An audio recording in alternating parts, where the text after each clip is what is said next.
Okay, ganito ang gagawin natin ha. Magtatanong ako, tapos may choices. Pipili lang kayo A, B, C, D. Ayan. So, syempre, kung ano yung tamang sagot, yun ang maiiwan. Kapag mali, out na agad. Hanggang may matirang isang panalo. Okay? Magsasample pa ba tayo? Wag na. Ready na agad. Okay, question number 1. Naririnig nyo ba? Okay. Mahina? Kulang pa ba? Kulang pa ba? Ayan na. Okay. Number 1. Walang unahan ha. Baka magkaroon. Oh, hindi naman kailangan sobrang unahan. Basta ang tama-tama, okay? According sa Matthew, ayan na. Back out agad. Mabasa yan eh. Matthew. Alam ko tapos na yung ano. Okay, ayan, okay. Matthew 13, 31 to 33. Sabi doon, ang kingdom of heaven is like a mustard seed. Okay. And may isa pang sinabi.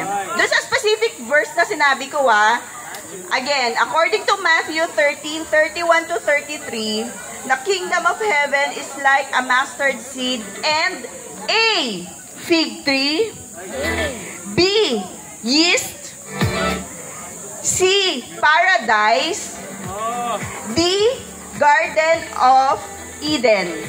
Again, letter A, fig tree, B, yeast, C, paradise, D, Garden of Eden. Letter E sa swimming pool na yon. Go! Guys, nakapila lang. Pila lang.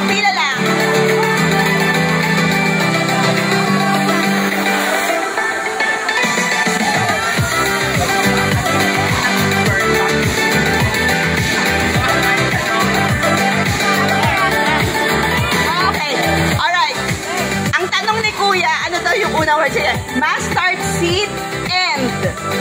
So, mustard seed at ano yung isa pa? So, dinescribe yung heaven, yung kingdom of heaven, na katulad ng mustard seed at ano pa? Ano pa yung isang binanggit doon? Letter A, fig tree. Letter B, yeast. Letter C, paradise. Letter D, Garden of Eden. Ate, ano pangalan mo? Dito tayo. Nasa mo na ba to? Dito. Opo. Jawa. Sigurado ka. Dalawa mo? Dalawa po kasi siya. Walang pumipila dito eh. Oo, mga marami. Sure ka sa B. Mga bula ang propeta. Kailan magiging 100?